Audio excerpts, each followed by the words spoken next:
तो भाई फिलहाल की अभी ताजा ब्रेकिंग है, कांग्रेस ने सरेंडर कर दिया है। तो गजेंद्र भाई मुंडका विधानसभा के जो कांग्रेस के जो प्रत्याशी हैं उनका बयान आया है कि भाई हमारी तो 4 या 5 सीट आएंगी। तो इस तरह के बयान तक क्या साबित करना चाहे है कांग्रेस? देखिए, उनका चुनाव लड़ने का क्या तरीका हमें नहीं पता जी। हम तो अपना एक अटल लक्ष्य लेके चले हैं कि इस बार हम दिल्ली की 70 की 70 विधानसभा सीटों पर भाजपा का परचम लहराएंगे जी। और एक नया कीर्तिमान स्थापित करते हुए इस दिल्ली को विकास की एक नई राह देंगे। ये हम सबका लक्ष्य है। गजेंद्र भाई, जो पीसी कौशिक हैं आपके एरिया के दिग्गज नेता रहे हैं और उनके जो लड़के हैं, क्या नाम उनका, योगराज कौशिक का जो समर्थन आपको मिला है, उस तय मुंडका विधानसभा की तस्वीर किस तरह की बनेगी? देखिए, मैं स्वर्गीय डॉक्टर पीसी कौशिक जी के चरणों में नमन करता हूं और बड़े सरल स्वभाव के और सहज स्वभाव के वो धनी व्यक्तित्व और एक अच्छे समय पर उनके बेटे ने हमें जो अपना आशीर्वाद दिया वत्स समाज की तरफ से, उससे एक मैसेज गया है कि कहीं ना कहीं मोदी जी की नीतियों से हर कोई प्रभावित होकर अपनी इस मुंडका विधानसभा का भी विकास चाहता है और दिल्ली का भी। और हमें संपूर्ण उनका जो प्यार आशीर्वाद वो कनिष्का गार्डन में देखने को मिला। और मैं दावे के साथ कह सकता हूं कि इस बार ये जो इन लोगों की मेहनत है, जो इन लोगों का हौसला है, इस मुंडका विधानसभा के जन जन का, बुजुर्गों का, मातृशक्ति का, युवा साथियों का, वो कमल के फूल को खिलाने के लिए दृढ़ संकल्प होकर चल पड़े हैं। गजेंद्र भाई, जोंटी गांव में आप पहुंचे हो, बहुत जबरदस्त तरह का जन समर्थन आपको मिला है, तो किस तरह की उम्मीद जोंटी गाँव से लगा रहे हो आप? देखिए, मैं सबसे पहले तो अपने बुजुर्गों को, युवा साथियों को, मातृशक्तियों को हृदय की गहराई से उनका आभार व्यक्त करता हूँ कि आप काफ़ी देर से यहाँ बैठे मुझे आशीर्वाद देने के लिए। और आप सबसे एक विनती करता हूँ कि मेरे 20 के 20 गांव इस विधानसभा में, और प्रत्येक गांव को आप जानते हैं, जहाँ पे भी आपके कोई रिश्तेदार, कोई जानने वाले कॉलोनियों के अंदर जहाँ भी रहते हों, आप उनसे अपील कीजिए, उनसे बात कीजिए और कमल के फूल के लिए वोट मांगिए, ताकि हम सब मोदी जी की योजनाओं का लाभ ले सकें। लेकिन गजेंद्र भाई, जिस तरह से जो सुनने में आ रहा था, जो राजनीतिक चाणक्यों की अगर बात करें तो नु कहते भी जय अगर मुकाबला बने त्रिकोणीय है, फिर तो आप लोगों की दाल गलेगी और कमल का फूल खिलेगा।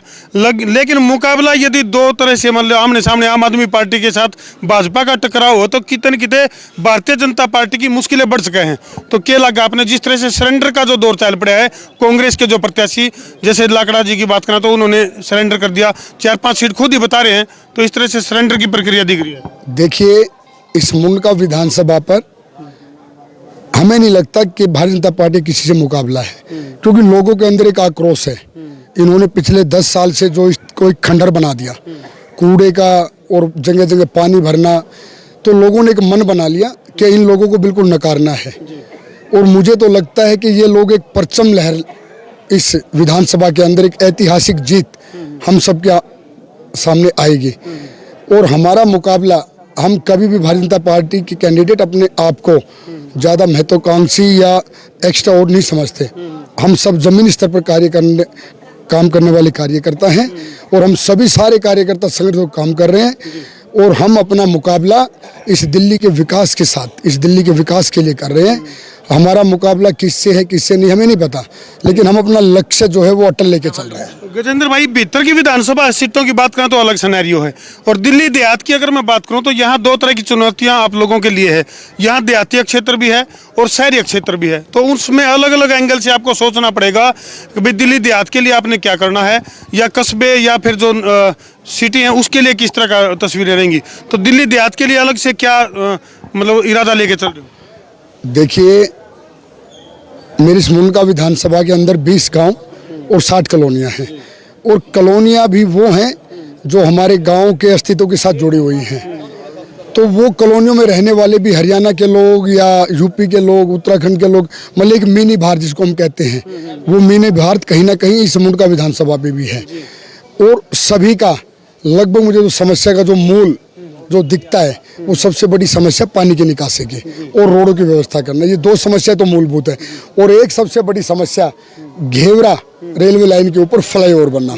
ये मेरा सर्वप्रथम काम होगा कि जैसे डबल इंजन की सरकार बनेगी, इन्हीं लोगों को घेवरा मोड़ पर एकत्रित करके और सांसद जी से रिबन कटवा के वो फ्लाईओवर बनवाना चालू करें। गजेंद्र भाई, आप पार्टी के द्वारा जो घोषणाएं करी जा रही है उनको तो रेवड़ी बता रहे हो आप, और आप लोग भी कहीं 21,000 तो कहीं 2600 इस तरह की घोषणाएं कर रहे हो, उसमें अंतर क्या है? देखिए उसमें फर्क है।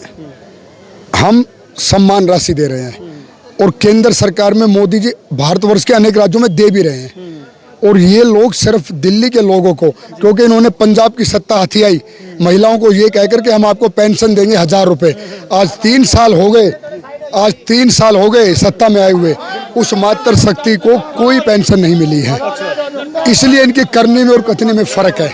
और भारतीय जनता पार्टी मध्य प्रदेश में, महाराष्ट्र में, हरियाणा में, यूपी में मेरी मातृ शक्ति को सम्मान राशि दे रही है और वो निरंतर देगी, ये हमें विश्वास है।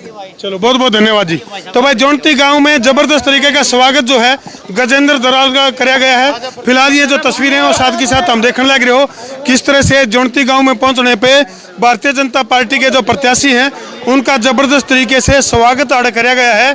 तो इन तस्वीरों पर छोड़ के तरती जान लग रहे हैं, कमेंट सेक्शन में जरूर लिख दियो अभी तमने क्या लग गया है, ये जो जनसैलाब है, ये जो भीड़ है, क्या वाकई में वोट बैंक में तब्दील हो पाओगी के?